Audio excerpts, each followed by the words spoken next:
This is Viva Fry. I'm Dr. Peter McCullough. This is Tom Luongo. This is Chuck Prodnick. This is Alex Kreiner. Hey, this is Brad Wall. This is JP Sears. Hi, this is Frank Peretti. This is Tammy Peterson. This is Danielle Smith. This is James Lindsay. Hey, this is Brett Kissel, and you're listening to the Sean Newman Podcast. Welcome to the podcast, folks. Happy Thursday. How's everybody doing today? Did you know you can hold physical gold and silver in your registered accounts? Yeah, your RRSP, TFSA, RRIF, or Kids RESP, by you can add physical gold and silver to your accounts. The contribution deadline this year is March 2nd, and I'm just going to pull it up here. Normally, I have it pulled up, and I probably say that every intro, but here, let's just pull it up, okay? Price of silver today, $129.03, if anyone's keeping track. When it comes to making contributions into your RRSP, once again, deadline March 2nd. Once you've made contributions, you can always move it into physical precious metals at any time. And of course, Silver Gold Bull has all their in-house solutions, whether buying, selling, or storing precious metals. All you got to do is text Grahame down in the show notes for any details with questions you may have around investing in precious metals or for future silver deals exclusively for you, the SMP listener. Check it all out down in the show notes, silvergoldbull.ca or .com. Just make sure to reference the Sean Newman Podcast. Guardian Plumbing and Heating. These guys have been keeping homes, farms, and businesses running smoothly since 2010. Whether it's expert service, cutting-edge power solutions, or advice you can trust, Guardian Plumbing and Heating has your back. You can head to guardianplumbing.ca to find out more about them. Guardian Plumbing and Heating, they've been protecting their customers from the unexpected through innovative solutions. Man, it feels like a Monday ad read right now, the way I'm stumbling over everything. Ignite Distribution. They're a high-service supply company based in Wainwright, Alberta, specializing in automotive parts and a wide range of additional products, including safety equipment, welding supplies, fasteners, and janitorial items. They operate as a Napa Auto Parts retailer, and you can get a hold of Shane Stafford, 780-842-3433. They don't come much better than Mr. Shane Stafford. Give him a call. Tell him I sent you. The Cornerstone Forum returns March 28th at the Westin Calgary Airport. Yes, we're heading back to Calgary. The big headliners this year, if you're not a Tom and Alex fan, which I think a lot of you are, Vince Lanchey's going to be there. The Premier of Alberta is going to be there. Neil Oliver is going to be there. Matt Ehret's going to be there. Chad Prather, Sam Cooper, Karen Katowski, Larry C. Johnson, Tom Bodrovics, Twos, myself, and all of you wonderful people. If nothing else, you're looking for a way to spend a weekend with a great group of human beings, come on down to Calgary, buy your ticket. We have, I think it's 65 days left now before the Cornerstone Forum is back. Man, where did the time go? That's, it's just like it seems like it's slipping through a time glass right now on the march towards the Cornerstone Forum. And I hope to see you all there. If you're listening or watching on Substack, well, consider becoming a paid member. I'll get to Substack in a second. Spotify, Apple, YouTube, Rumble, X, Facebook. Make sure to subscribe. Make sure to leave a review. Make sure to share with a friend, folks. If you're enjoying the show, blast it out. Wayne is going to talk today about being removed from X. And I certainly see on some of my accounts how some interviews just go absolutely nowhere. And I'm always curious about that. So if you're enjoying a show, make sure you put it out and share it out far and wide. Share with a friend if it really hits you. Now, going back to Substack for a second, I released this week for paid subscribers a video on the March to 1,000. It's kind of a time capsule, behind-the-scenes video on the journey of 1,000 podcasts. I'll be honest, put a tear in my eye. I called Jericho, or I texted him and talked to him afterwards. I'm like, man, that was like really well done. I'm very proud to put it out. And for now, it's for paid members on Substack. So, hey, if you want to consider supporting what I do here, consider becoming a paid subscriber on Substack, and you can go watch that. Full stop. I'm very proud of the video he did. It was super cool, and really captured the idea I had, which, anytime someone can do that for you, my hat's off to him. And I guess a final thought. I keep asking about the 1,000th episode. Who's the guest? As I sit right here, I still don't have my 1,000th guest. So if you're sitting there keeping tabs on it, I have some ideas. but I kind of need a miracle. So if you have suggestions for the 1,000th, I would take them. I've contemplated a lot of different ideas, but we are now, what is it, like 12 episodes away from the 1,000th. I've been staring at this for a long time, and I've been trying all the best ways I can. And it's funny. It dawned on me this morning, the one option I haven't talked about or done was talking to all of you. So if you have some thoughts, I'm all for it. The way we got Frank Peretti once upon a time was leveraging all of you beautiful listeners into trying to get someone. I'll give you this. I've been trying hard on a few people. I think we could all laugh. Joe Rogan, long shot. But you put it out there, see what happens. Tucker Carlson, Sean Ryan, even Wes Huff. He's in Calgary coming up here in February. So I look at that and I'm like, that would be super cool. Can't seem to get a message through, so we'll keep trying. You got any options? I'm all ears. Fire me a text. Now, let's get on to that tale of the tape.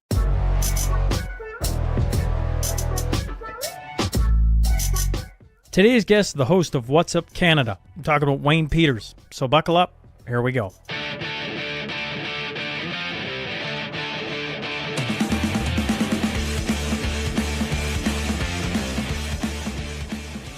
Welcome to the Sean Newman Podcast. Today I'm joined by Wayne Peters. Wayne, great to see you. Yeah, it's been a minute. Seems like, we could do this every day and still feel like it's been a while. Well, I was saying to you before we started, like beginning of a new year, we're closing in on the end of January already. I don't know where the time goes. And there's been a lot go on. But normally I reconvene with Wayne on just seeing where Wayne is at and what Wayne's following and tracking and everything else. And I got thinking, I'm like, man, I haven't had Wayne on for a while. And we did get to see each other at the Prairie Rising Forum in Regina. So although it's been a while, maybe it hasn't been as long as but then again, that was a while back too. Regardless, Wayne, how's Wayne doing this morning? I'd have to be bigger, richer, freer to be better. So, I'm pretty much in the same camp as most other Canadians, I think. So, just living the dream, just from day to day, just not sure if it's Castro's, Mao's, Stalin's, Xi's, take your pick. I feel like if you were to go clip, folks, every interview I've done with Wayne, he starts out the same way with the same line. It's safe. I was thinking, Carney had his speech yesterday. Trump had his speech today. Everybody's at the World Economic Forum. And I was like, how strange it is that it was, when I first started following Wayne, or maybe even if I go back to one of our first conversations, we were talking about the World Economic Forum. And I was like, what is that? You remember those days? Like, that wasn't that long ago, was it? We're like, is it even real? And everyone's posting things like, this is a real thing, folks. This is a real. And I remember when Rebel went for, I believe, the first time and running around trying to interview everybody. And, it was like, this is a real place. I remember sitting in a meeting during the UCP leadership race where Daniel Smith eventually won, and that question being asked to different candidates. And I remember some candidates being, I don't even think I know what the WEF is. I'm like, interesting. You don't know what it is by now? Wayne, I don't know. Maybe I'm just feeling nostalgic because I'm like, Trump literally had a speech this morning. I watched most of it, watched his Q&A. Your thoughts on now every leader is going to the World Economic Forum? Oh, I think back to the time that I've been at this here now, and I got to be honest, Sean, it kind of gives me hope a little bit because I was talking about things like the World Economic Forum, the United Nations. Those were the things that once I discovered them in 2019, I was like, okay, I fired all of my clients and I had to do something about this. Those were the things that were setting me off. And, I for a number of years, I screamed from the mountaintops about these organizations, these unelected entities that were, literally controlling our government. And then came out the revelation of Klaus Schwab. We have penetrated the cabinet, and people started to wake up. And I'm kind of excited here now. I hate to say it, as traumatic as it is, but Mark Carney's antics have kind of made all of those things that we were dismissed for being conspiracy theorists. He's made them all come true here now in recent times, and now people that would have ordinarily have been dismissing us for conspiracy theory are running around scrambling, trying to figure out what the actual conspiracy is. And so I have hope that there's more people that are interested in things that actually matter with it, and I'm sure we'll cover some of this stuff a little bit later on. But over the course of time, we evolve in doing this as we learn more, and we have to think different. Our lenses change, right? The tints of our lenses change, and this last year, 2025, was a big year for even myself, where some of my understandings and hopes and faiths were shattered, and we're living in a time where reality is being shattered for individuals every single day on a myriad of different points. But that's kind of where we're at. So I'm optimistic. Um, Over the years of research, I've discovered, and it's my opinion, that almost every single metric of human suffering stems and originates from these same unelected foreign entities, and it's time for the world to figure this out if there's any hope for humanity moving forward. Or, in my opinion, we all end up kind of like the Borg. What I'm curious, what in 2025 did you have shattered, Wayne? For me, and I think you've had these gentlemen on as well, but I had the chance with myself and Peter McIsaac to interview Michelle Juno Katsuya and Gary Clemente. And through the course of that interview, listening to them articulate the exact time and place where our institutions of law enforcement, intelligence, were literally, neutered intentionally by the political cartels of the day. To see that, progress to where we're at here now with our nation and the state of our nation. This has been going on for 45 years. That our top offices have been compromised due to foreign interference, and of all flavors of foreign interference. And so when I was listening to those gentlemen articulate, the depth and the level of this, re-engineering of our legal, our lawful law enforcement systems and intelligence, had been building up to a question throughout that, trying to wrap my brain around it. And when I finally got to my question, Sean, I was like, you know how you're always wondering how your guests are going to receive a question, especially if it's, in a matter that might be a little bit more sensitive. So when I first started with the question, I was like, they aren't going to answer it honestly. Anyway, these are, former high ranking intelligence and police agents. They're not going to answer this if it's too sensitive. And then by the time I got through the question, I was kind of going, oh crap, I hope they don't answer this, because if they do, then everything that I think has to change. And but I did finish the question, and when they both affirmed, with nodding heads, and said, that was very well articulated, that was when everything had to change for me, Sean. I could no longer have conversations in the same light once this kind of understanding had been achieved and confirmed. This wasn't just my thinking anymore. This had been now confirmed. So the question you're probably wondering that I asked them was, after listening to them articulate the decimation of our law enforcement and intelligence agencies, my question was, and this is basically verbatim because I've asked myself this 1,000 times before. So what they were telling me that I was understanding, and I wanted to be corrected if I was wrong, but my understanding was that the entire system, political, law enforcement, military, our Canada's entire system exists for the sole purpose of providing the plausibility and the plausible deniability necessary to maintain the continuity of the crime syndicates, cartels posing as government for the last 45 years.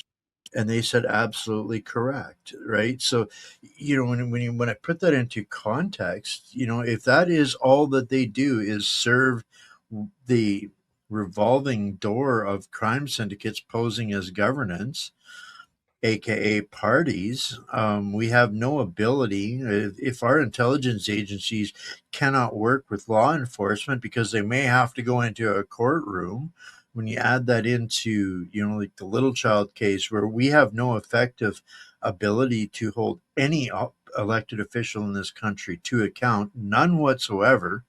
um, that was kind of disturbing to hear, a former senior agent at CSIS say, yeah, the whole thing exists to maintain the plausibility that they need to maintain the cartels, because we haven't had a free and fair country for way longer than people can actually admit to. When you look back to, and most people have heard, CISA saying that, every one of our prime ministers going back to 1985 has been compromised. How can we consider ourselves a lawful nation with representative electorates if that is the case?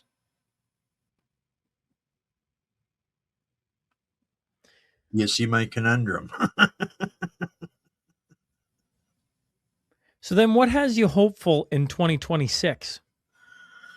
An interesting question. So, in having that earth-shattering realization, I've come to the conclusion that the only way for Canada to prevent 1984 is to pull a 1776, and here by that I mean seating, a declaration of independence and sovereign statehoods amongst, whatever this landmass known as Canada turns out to be, whether it's 10 countries or one country where the people can have the opportunity to decide, their own future self determination.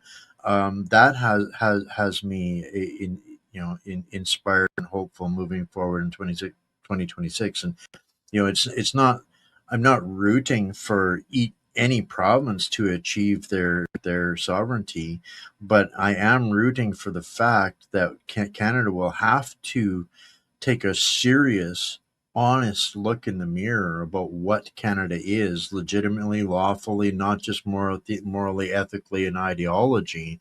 Those the facts of all of those things, they don't align.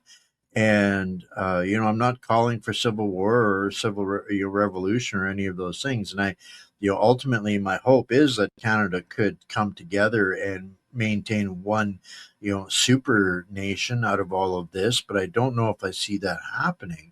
And the reason for that is, I understand completely. I'm an Albertan, to my core. I'm an Albertan, and I understand and support every argument that Alberta is putting forth in its fight for claiming its own sovereignty. But the thing that concerns me is if any of these provinces achieve this, if or when, then at best they will only ever be, a Chihuahua state of the United States. We will never have the opportunity to become a world leader again as independent, proxy states of, you're allowed to exist because you do good business with America. And that doesn't mean I'm anti-American either. It's just we would never be able to field an army, for example, that would make an impact on the world stage, right? Everything, our great wealth, resources, people, skills, assets, talents, those would be split into 10 different, commodities, and each little one will just be that ever again. It's just a little one, a little contributor to the world stage, where Canada's future opportunity won't be able to be recognized as 10 microstates like it could be as one, large, large nation that we are. I don't like the word never. I guess when I hear never, I think, wait, it's hard to predict where the world would go in a world that were if you were to have 10 separate nation states in Canada, and then what would happen in the future. I mean, we know what the global powers would try and do, I think. But never, I don't know. I don't like that word, Wayne. That's the only thing out of your thoughts that I picked out. Yeah, picked on maybe. How much influence would say Alberta have if it was a state the size of Georgia? Like, okay, you got money, but what else you got to bring to the world's table? Like, really, you're gonna fill a how much influence has Wayne Peters had on the state of Alberta or Canada over his tenure? And how big is Wayne? Wayne's pretty small these days, Sean. I've been removed from X again, so I'm down to like two platforms that I can publish on anymore. Well, I think some of the largest moves the planet makes in the beginning come from very small places. I don't mean to say you don't want to have the size of Canada. Just I think we emphasize the size of a country and the impact it can have. I look at what El Salvador is doing, and once again, I don't know if it's impacted the world or not, but I look at what Bukele's doing. And I'm like, that's interesting. That's a small country. It's interesting, the same as if you look at Lithuania, it's interesting. You look at Estonia, it's interesting. Is it moving the dial on the world stage? I don't know. In a small fashion, it is. I don't know. But once again, I don't. I hear exactly what you're saying about the size of Canada and the possibility of being a world player. But I also think I had this idea back in COVID, though. As quickly as bad ideas spread, I really believe good ideas can spread the same way. And I think of where you started and the impact you had on me. Full stop. I mean, I know this is different than a country, but media is its own realm. Look at how big CBC is and what they try to be. And I look at CBC and I go, look at the good they could do. Look at how impactful they could become.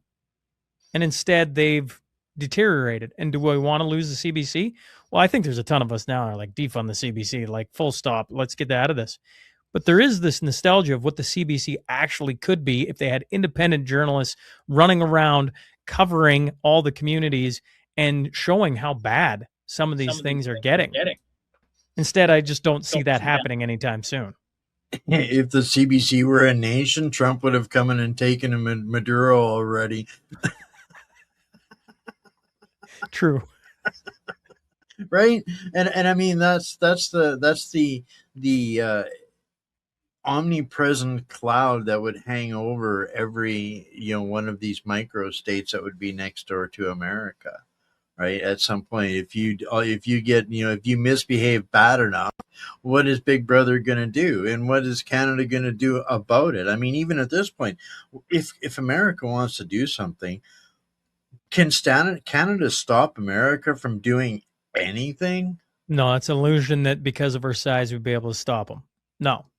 Well, our size and mismanagement. If you go back, to the post-World War II, in 1945, we had the third largest navy in the world. We were a super intelligence agency. Most of the special forces, the military, all of the world players were coming to Canada for counsel and advice and support and maintenance. Without Canada, the war would not have gone in the way that it did. So why 80 years later?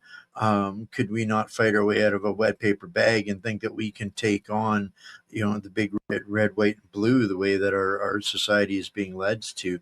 We don't have those capabilities anymore, right? So we're at this point, Canada's, at this point, Alberta, in this state would have more influence than the whole of Canada does on the world stage. potentially, yes, but um, as a nation state, if we were healthy, we wouldn't be so easy to be manipulated at any level. Like, so I know there's all kinds of arguments about it, like there are discussions about it, but some of the discussions that I run into with people, they're not necessarily thinking it all through and out there.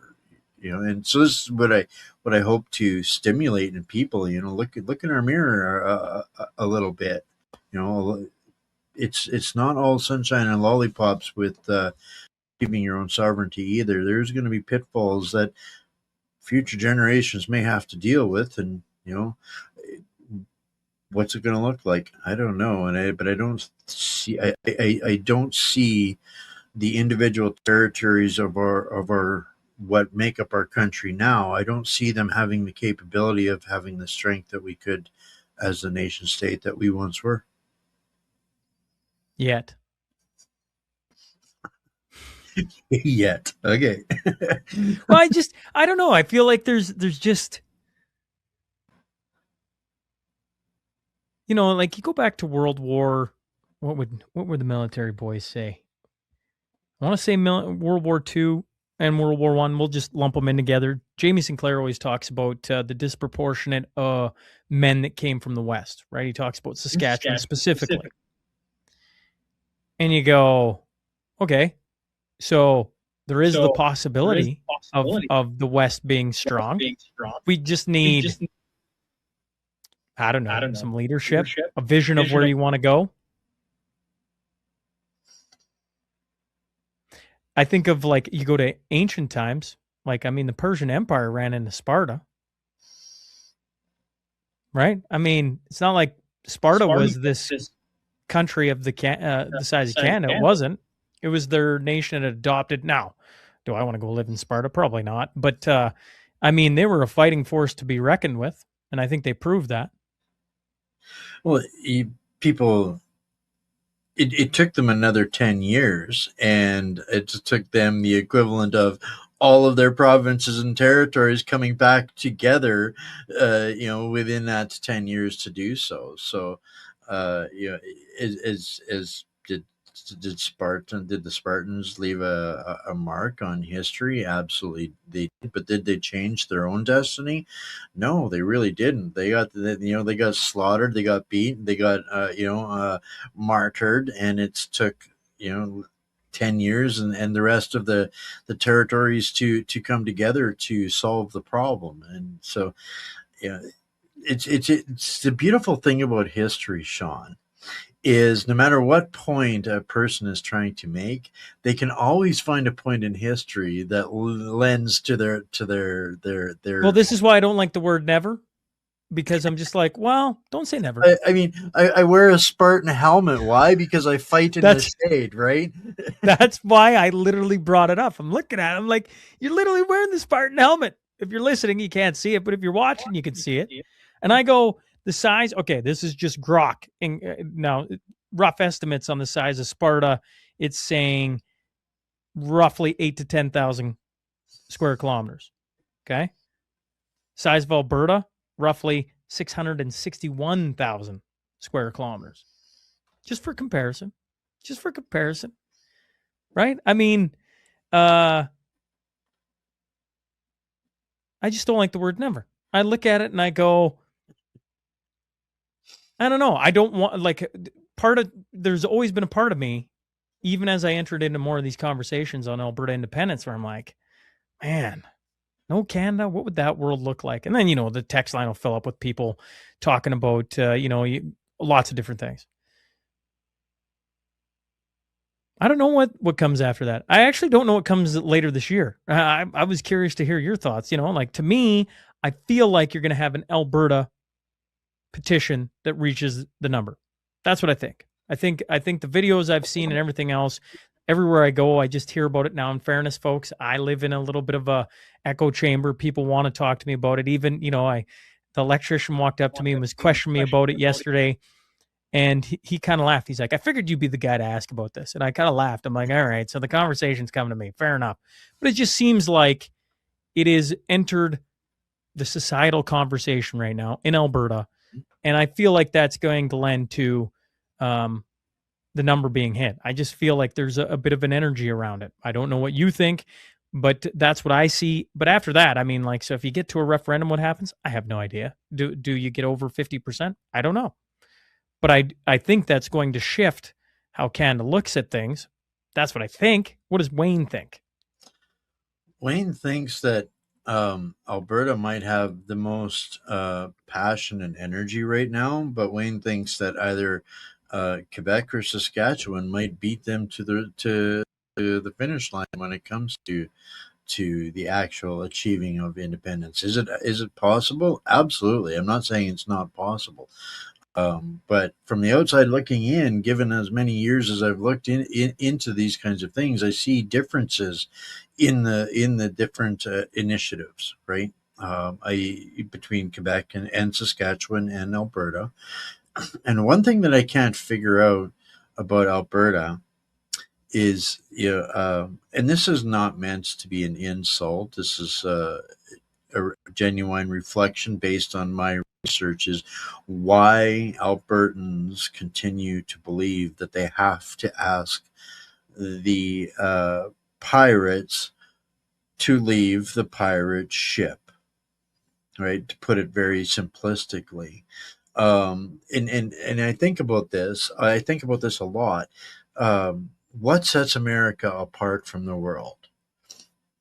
They declared their independence, and they went through constitutional assemblies, had the founding fathers, and seated a new government. Up until that point of the declaration of the independence, what was the difference between any person on the continent? We were all recognized by the monarchy exactly the same way. So why, if we want to achieve that same result, why are we deviating from the process that is recognized and trying to shortcut the process, or in some cases, or in other cases, why are we asking the prison guards if we can play a game in the prison? That's not how it's going to work. And I come to this conclusion by understanding that, unfortunately, I know lots of lawyers, some of them great people, but they are sworn to a system that cannot hurt itself, right? So when we are taking the advice of lawyers, who have sworn an oath to the prison guard, how can we expect them to understand, know, or stick to the process that exists outside of the prison, that is the path to the result that you want to achieve? So I mean, this is, not meant to be negative, but in a simplistic form, I see flaws in what Alberta is doing in their approach to it, and they're going to have some learning curves to throughout this. Is my expectation, because they're going to run into some walls when they realize that, oh, maybe the lawyers don't fully understand what the other jurisdiction, the one that they need to be thinking and working in, if that jurisdiction doesn't align with the leadership of the movement, they're going to have some adjusting to do, some course corrections to do in their process, which I think is where Saskatchewan might get the jump on Alberta in the process, and Quebec definitely has a much longer running head start in and understanding in the process. They aren't asking anybody, right? Why do Albertans feel they need to ask permission to dissolve a marriage that doesn't exist? I don't know. I don't think it's negative, what you just said, but full stop. Wayne, you're way too thoughtful and have been in this realm for way too long for anyone to hear you and go, well, I don't know. Some will probably hear you and go, tell Wayne to shut up. But I'm like, that's laughable in my opinion. I respect you way too much. I wonder if it isn't steps to get there. And what I mean by that is, there was a ton of people hanging their hat that Pierre Poilievre was going to get on. right? He was going to pull us out of this mess. And we had lots of conversations. I know everybody did about whether that was, across the sport, but majority of the population believed he was going to get elected. Things were going to start to turn the right way, and they didn't. He doesn't get elected. Now the shade or the sunglasses are being pulled off, however you want to call it. And people are, okay. And then Carney's, supposedly his popularity is going up. They're seeing Ma and others cross the floor. And I assume here in 26, we're going to have another one cross the floor. They're going to have a majority. And you're just like, you can see regular folks that don't sit and have these conversations every day starting to do a little bit of mental math. And the easiest way, and I don't know if I'm right or wrong on this. This is just throwing it at Wayne. The easiest way is to sign a petition and have a referendum because it's the next logical step.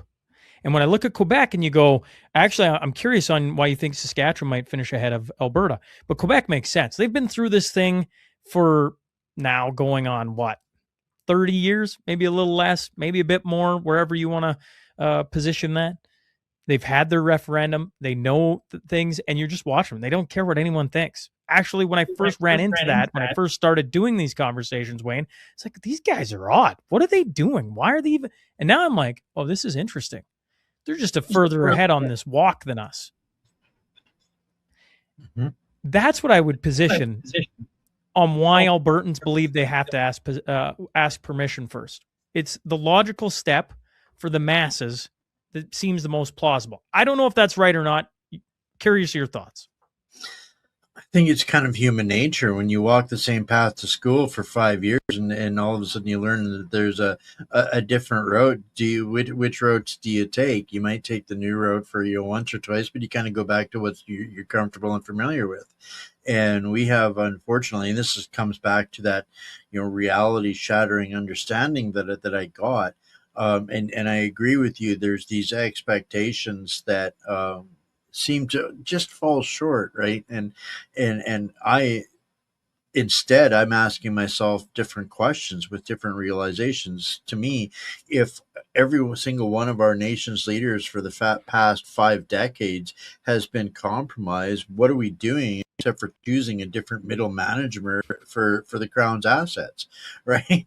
Because it's the equivalent of going to a King's competition and the blue team won the joust this time around, so they get to be the asset managers for the Crown, right? So we keep playing this game, and make no mistake, they don't care. They only care that we keep playing the game, right? And after having sat down with a federal MP and saying, well, they don't care. They rule through implied consent, right? So they don't care literally anything that we say. It really doesn't matter.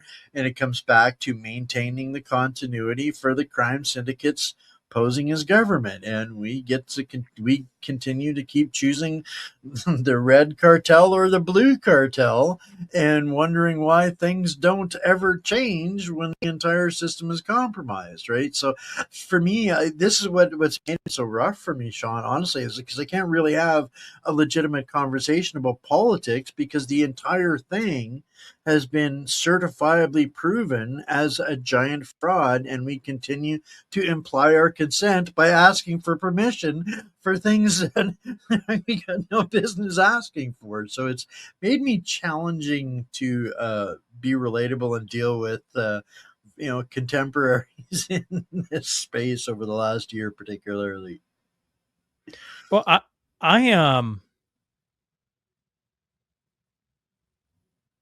yes, I've had similar realizations along this path. Mm-hmm. And it's interesting because, obviously, Wayne, people should know this, but if they've never heard of you, and this is the first time ever having heard us in a conversation, what people need to realize is when I first started interviewing doctors, I ran into this guy named Wayne Peters doing it. You were always 6 months ahead of me. And heck, you might be 6 years ahead of me now. I have no idea where you sit on the timeline of Sean's slow growth of interviewing people. But I always admired your willingness to go into these difficult conversations and listen and talk and ask thoughtful questions. And, there's a lot there. And so one of the things I run into is people such as yourself. You're like, I know the way out. Just nobody's ready for it. And that frustrates me. So what am I going to do? Like, I mean, honestly, I'm going to watch them go through the growing pains, hope they learn the lessons so that we can proceed to the next step. The fear is they go right back to the next generation starting all over again. That would be, when I talk to a ton of specifically Alberta separatists who are a lot older than me. They've been ready for this for like 40 years. And I'm like, 40 years? Really? And they're like, yeah, we knew way back then. So nobody was ready for it. Nobody even wanted to talk about it. And then we got the Reform Party and everybody cheered on because here we go. And we saw tons of success. And then all of a sudden it just kind of melded back in and all of a sudden it disappeared. And now we had to wait another decade. And so here it is again. There's another chance. There's this ability to maybe push it a little further. I don't know where we sit on the timeline of actually getting out of an abusive relationship. But when you bring up asking permission, I chuckle. It's interesting. A few things that you've said there about the timeline of things, and there was a time when I was really frustrated. Why don't people know this? Why don't people get this? Right, and I did find that frustrating. But then I've also come to realize that it's not because of the will of the people. Environmental impact is what makes it so that people don't get all of this, and that's a long progression of environmental impacts. We're dealing with society now that is walking around exhibiting more symptoms of trauma than sanity. We've got a society that is obsessed with survival rather than the future right now, and there's a lot of different things that compound that. So we've gotten to a point where we have a society that expects instant gratification. If you talk about something and your phone happens to be within a voice range, you're going to get 50 different options of solutions for anything that you might talk about is going to show up on your phone. So we have this unrealistic expectation of gratification. Hit a button, we're going to get gratified. We're desperate, we're time poor, all of these things. We just want somebody to fix it, throw enough money at it to get it fixed, and so we can worry about what we want to worry about. And so this is where we find ourselves in this doom loop of satanic lullaby trap that just vote harder, hit that button harder, and we'll fix this. Because we don't have a society that's actually educated, and this comes back to one of the other environmental factors, which are the mercenaries. And I use that word intentionally and accurately, the mercenaries in what people would or otherwise call the mainstream media. Like, these people are taking money from fascist and unelected entities, and the end result is death and mayhem for Canadians. If that doesn't define mercenary, hired assassins, I don't know what does. So we have, not just a society that is traumatized, not just one that is in survival mode, but we have one that has been, completely being deceived for not just 90 years about the true state of the jurisdiction of our nation, not just about that, but down to every last micro point of data. Our country, our fellow people are being misled to extremes. And it's gotten to a point where it's not just the mainstream mercenaries that are responsible for this, Sean. We have normalized the insanity to the point where, we just talked about, from my perspective, I see this as, there is no such thing as left or right. They're all asset managers for the same crown. Yet we are seeing this push, the alternative media pushing against the fake news, fake media. Well, now we have an environment where the fake news and mercenaries, they wouldn't say poo if their mouth was full of it when it comes to the regime that signs their paychecks. And we have the alternative media that won't say poo if their mouth is full of it because the vote harder baby guy might change things. Go harder baby, vote conservative. So I look around at who is approved in the avatar media space, And if you're not towing one of those party lines, don't believe your lying eyes, you're not allowed in the game, right? And so I'm not saying that that's willful, but this is where we're at, where both sides that are competing, neither one of them is getting it right. Again, not being critical, just rambling observations of a stubborn northern swamp donkey. You mentioned allowed in the game. I mean, your Twitter or your X, I guess, has been removed again. Is what you said right off the hop. I assume you're a firm believer you're not allowed in the game. What else can I think? I'm not allowed to use YouTube. I'm not allowed to stream to YouTube. I'm not allowed to use X. Facebook is beyond abhorrent to the abuse that I get on Facebook. How can I think that I'm allowed in the game? I'm not allowed in any of their games. This is where it comes down to. We can still call ourselves a free nation because I have freedom of speech.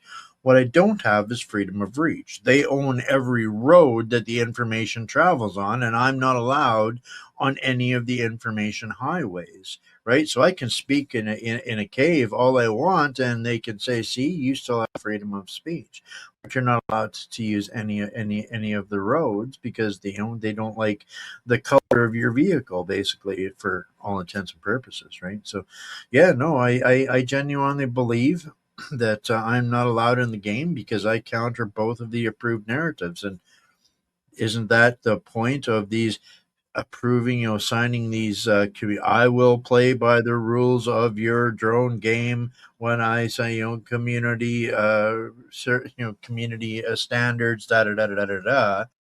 Um, I don't believe in changing my language or the information just so that I can play in the game or be on the field. What did you get removed from X for? They didn't tell me. Do you know they just removed your channel?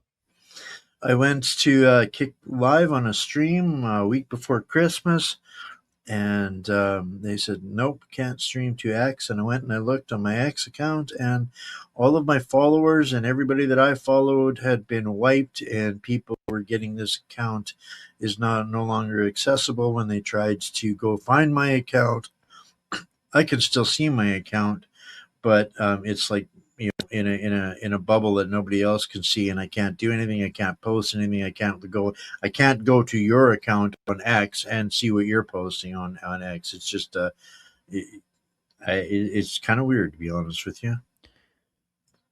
When I had my YouTube nuked, they didn't send me anything, but it was the time frame of Chris Barber.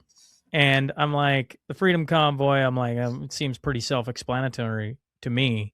When you look back at your X account, there's nothing like that sticks out. You're like, I was talking about whatever. Oh, I didn't say that.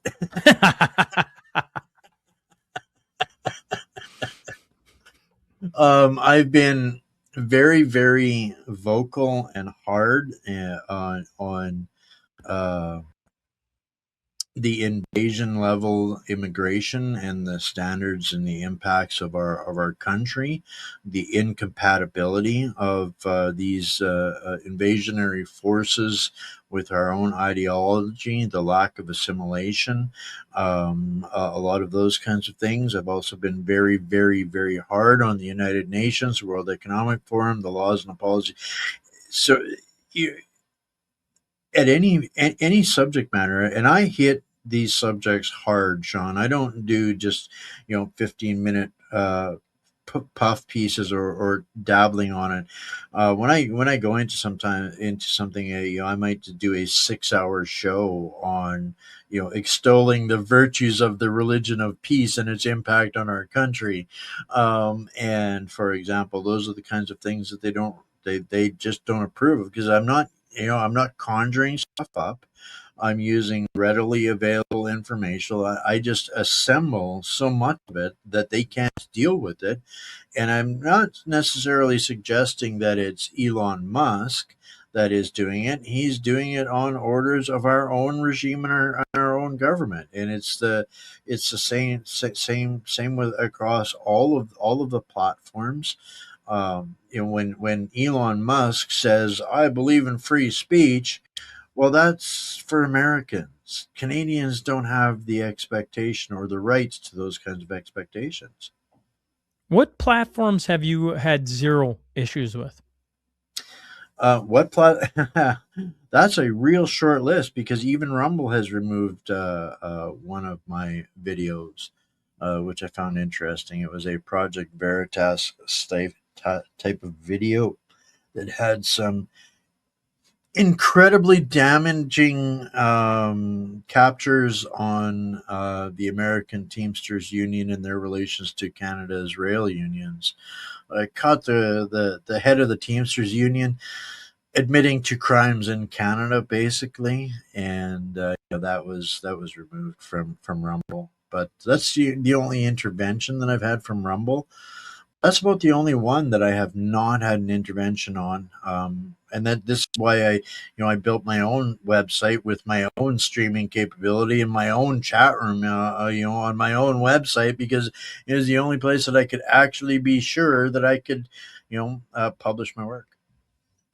I should say, I have to add in there, that's not entirely accurate. Wimkin has never censored me, and neither has yournews.com, but they're not really social. Wimkin is a social platform. Yournews.com is just a publishing outlet, a publishing house. Have you had in the issues on States. So Substack? Because I feel like you're on Substack as well. you're right. I haven't had anything removed from Substack as of yet either, but I don't it's one of those kind of, I don't really think of it as a communications platform. That's not what I use it for. For me, Substack is when I do a 6 hour show, because I do everything live, right? I do all of my shows live.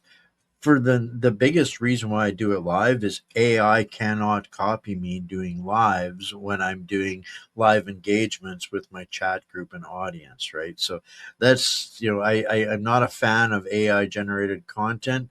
I'm live and that's one of the big reasons, and they can't duplicate that. So uh, after I've done, covered 25 or 30 different stories, used to be doing a live stream while everybody would be asking, "Oh, can you give me that link? Can you give me that link? Can you give me that link?" No, I'm not interrupting my show 4,500 times in 6 hours to give people links. I wanted a place where I could provide all of the links. So if I cover it in a show, it's available in the Substack the next day. All of the links, whatever graphics, documents, PDFs I've used, that gets published on Substack. And they haven't removed anything either, but I don't really think of that as a broadcasting platform. To me, it's more about distribution than broadcasting. When it comes to broadcasting, that's where I get shut down. I want to go back to Allowed in the Game because now I'm curious what you see on my end. Because I'm, I respect you, Wayne. I think I've said that enough times today, and every time you come on. But the Allowed in the Game thing is an interesting thought process for me because I get a lot of different feedback from a lot of different places. What are your thoughts when you look at the Sean Newman podcast? Am I allowed in the game?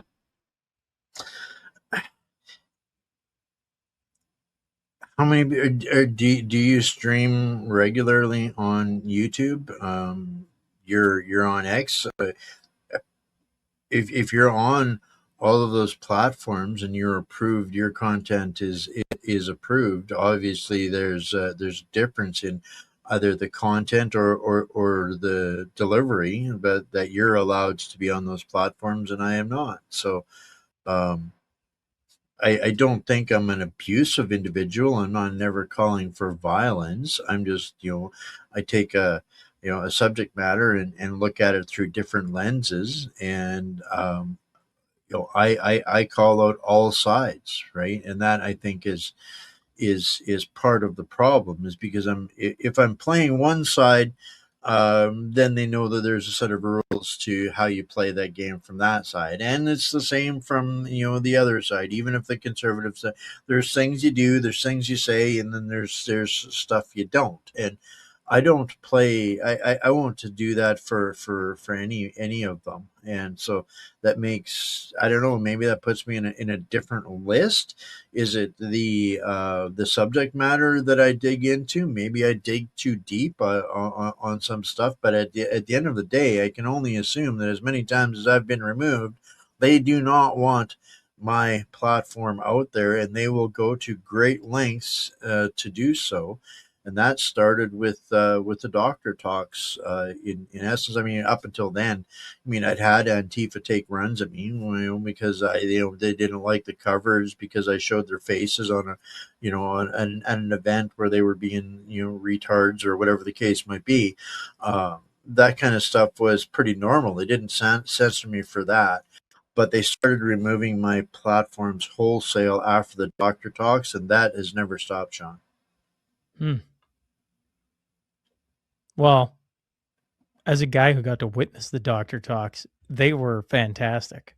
Like, I mean, full stop. I mean, it's why I went. Well, I mean, I was already going down that realm, but it lended of like, who the heck is this guy? Who are these people? I still remember texting Danny Hozak and randomly being like, "Do you know who Wayne Peters is?" He'd be like, "Yeah, I got his number right here." Like, of course you do. Shout out to Danny, by the way. Your thoughts on the Board of Peace? I at this point I only have um I don't have very deep thoughts. I've got my kind of my initial response, things that make me go but at this point Trump's Board of Peace seems to me like an exercise in exposing people for the criminals that they are, the people that have been some of the people that have been appointed. There is no way out for them. There is no safe resolution or statements that they can make, because then they would belie their actual positions of things. Some of the people that have been invited are also some of the creators or represent the creations of said issues. So I mean, you invite Mark Carney, the leader of the Liberal Party of Canada, who has arguably done more for funding those terrorist organizations and entities than anybody else. Tony Blair, same thing, right? That's the things that make me go. It's just an intentional setup for these guys. Are they going to bite and drink the poison Kool-Aid for going and taking Trump's appointment? That's are kind of some of my initial thoughts on the beginning of that. It makes no sense on its surface. The only thing that can come out of it is those people to expose themselves for being the heinous swamp creatures that they are. And maybe for the audience, because I don't know if I've, I was listening to Carney's speech and then the Q&A, and he gets asked specifically about the Board of Peace. So just for the audience, the Board of Peace is a recently established international organization proposed and chaired by U.S. President Donald Trump. It was formally announced in mid-January 2026 following its proposal in late 2025. Its stated mission, according to the charter, is to serve as international organization that seeks to promote stability, restore dependable and lawful governance, and secure enduring peace in areas affected or threatened by conflict. While initially focused on overseeing the post-ceasefire phase in Gaza, including reconstruction, demilitarization, disarming Hamas, and transitional governance after the Israel-Hamas war, it has been described with broader, potentially global scope in recent documents and statements. Essentially, you can get a lifetime membership. I think I read this somewhere. Oh yeah, right here. With a 3-year he has exclusive authority, that's President Donald Trump, over subsidiary entities. Membership is by invitation by Trump, with 3-year renewable terms. A $1 billion contribution secures permanent status. So I think there's more to this than just the shiny wrapping. And I kind of connect this back to Trump's speech at the United Nations, last speech at the United Nations, where he basically, Cole's Notes version of it, called them all hypocrites, liars, scammers, bullshitters, liars, and thieves, and said, I'm going to build something new and different, and you guys will have the opportunity to join me, right? In essence, that was kind of Trump's message to the United Nations. Is this Trump's version of rebirthing the international criminal courts? He is developing parallel organizations to every United Nations, World Economic Forum, Fourth Reich entity that's out there. He is rebuilding allyships to counter all of them. That's what I see happening in the background. The Gulf of Mexico became the Gulf of America at the flip of a switch. Do the international courts suddenly become Trump's international courts? Is Davos going to be replaced with Trumpos event next year? This is what I see happening. Is these world leaders are being offered, the other side of the coin, for lack of a better analogy. Trump is kind of showing them the other side of the coin for the first time in the last 80 years. And there are probably going to be some takers because, some of them might just be, beyond, who are we going to choose, China or America?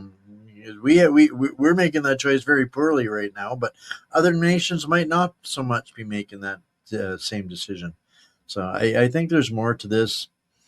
I think Carney has said no already anyways, because I think he's realized that if he says yes, well, then there's a fatwa on him. And these are his values.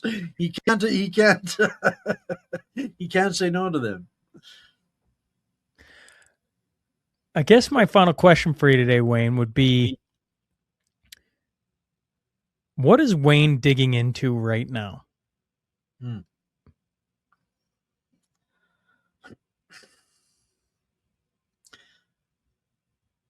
I tend to be, and it's not something that I consciously thought of. It's just what I've come to realize over the last almost 7 years now, Sean. I'm going to be rolling up to my 7th anniversary of this here pretty quick. I'm not a big fan of the "I told you so's," but I will say an awful lot. It's as projected. And so my thing is watching history repeat itself and digging into those kinds of things. And so right now I'm digging a lot into 2026. I think is going to be a pivotal year for humanity on a lot of different levels. Right now, this week, it's a lot of catch up on Davos, because at the end of the day, um, our mortal selves are paying the checks of the consequences that they dream up in the Avatar universe. We're paying those bills in the prime reality, which is the place where people live and die. And so we've got this confliction between the Avatar universe, where you got people like Carney out there saying we will decide our reality, and there will be 42 genders, and that kind of crap, versus the reality of Canada is running the world's largest human butcher shop, and proudly doing so because it will balance their budgets through organ donation and MAID programs and yada yada yada yada yada. So I spent a lot of time um, digging into this stuff that people don't want to. It's too fantastical for them, and realizing that it might be too soon for people, but at some point down the road, I might be the only one saying it now, and that's what makes it scary. But when more people are talking about it, it's way less scary. So if I got to be first, so be it. I will take the punches, and I will spit out my chiclets, get up and smile a red, shining grin, and say, "You hit like a girl. Keep it coming.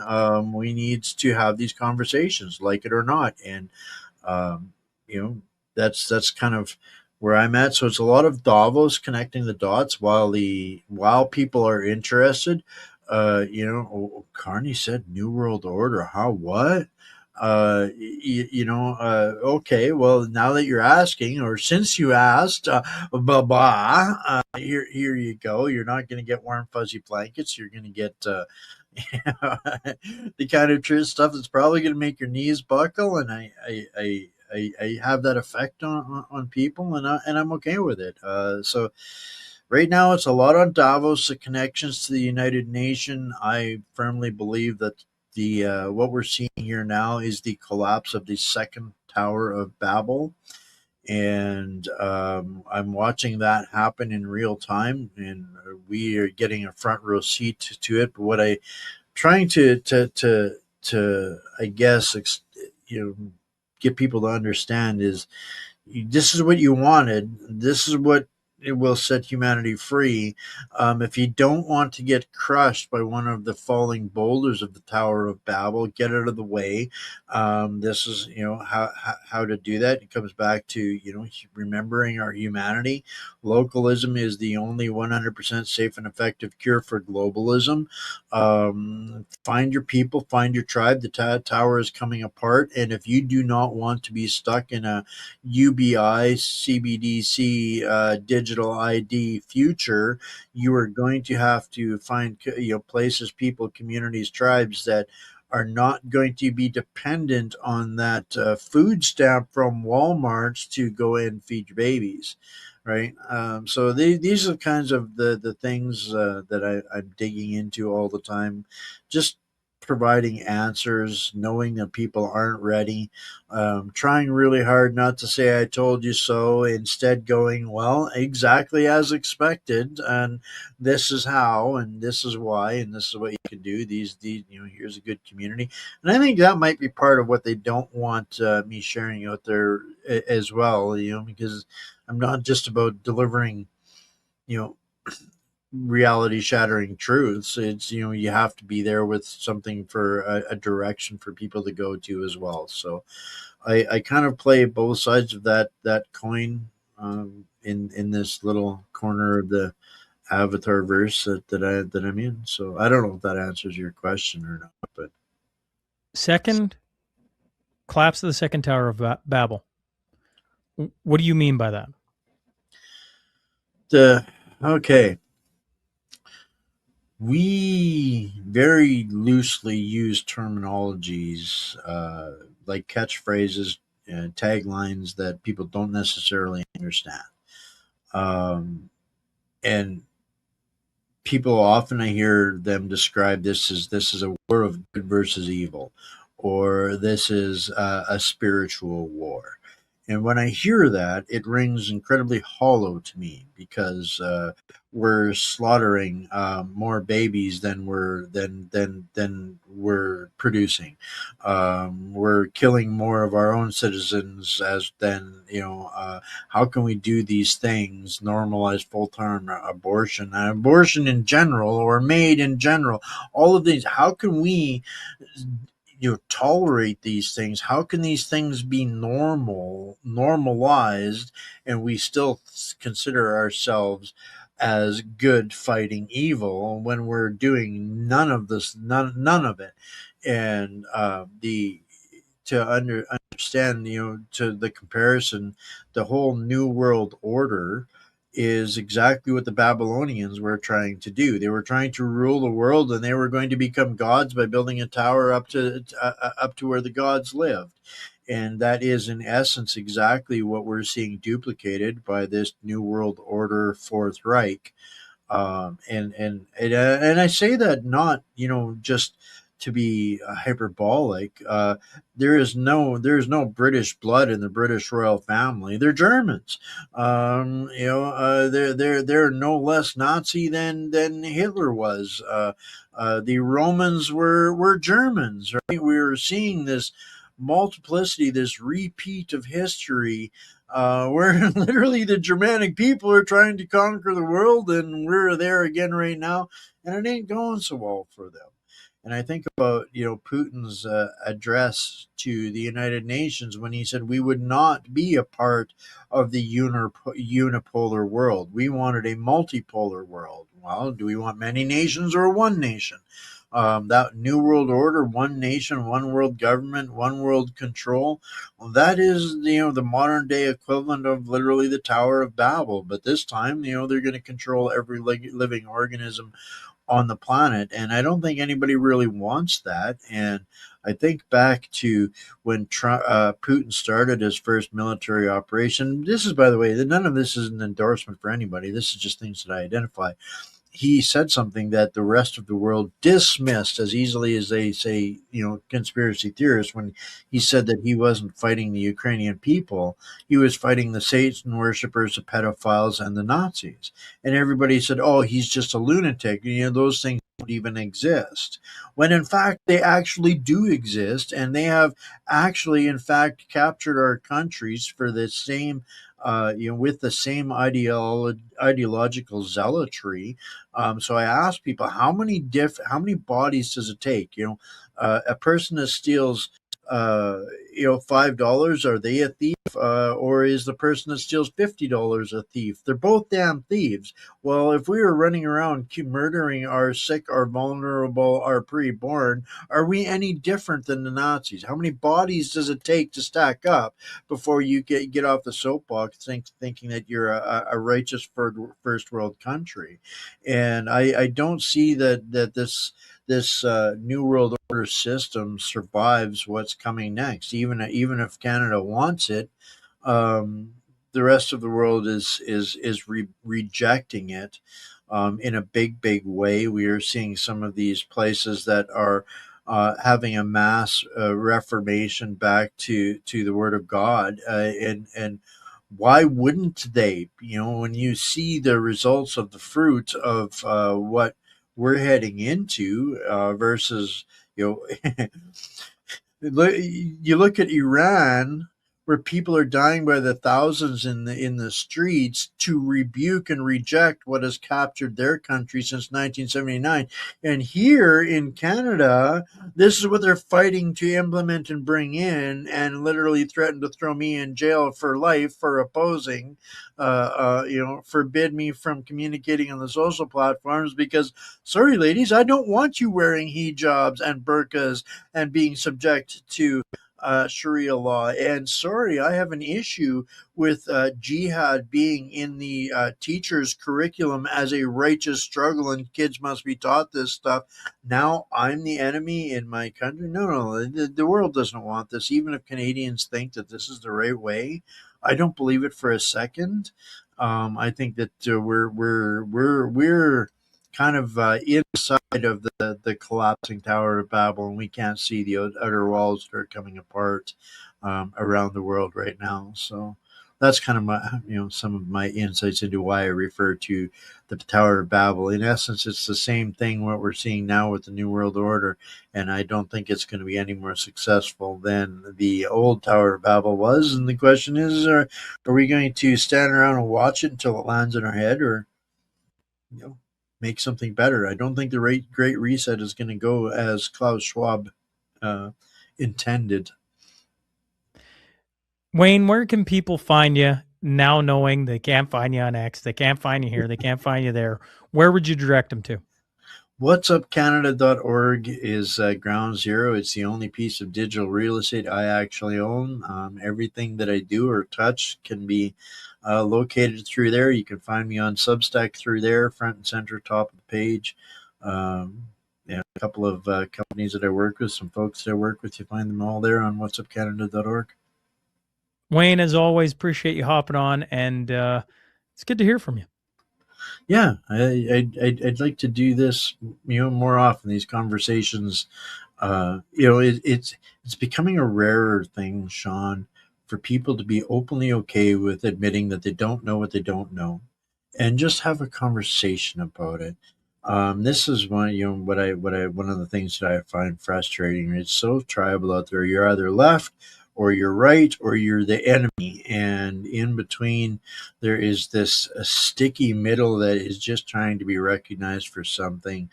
And, just finding a bazillion things to fight about instead of finding one thing to have a rational conversation and agree upon. So, yeah, appreciate you.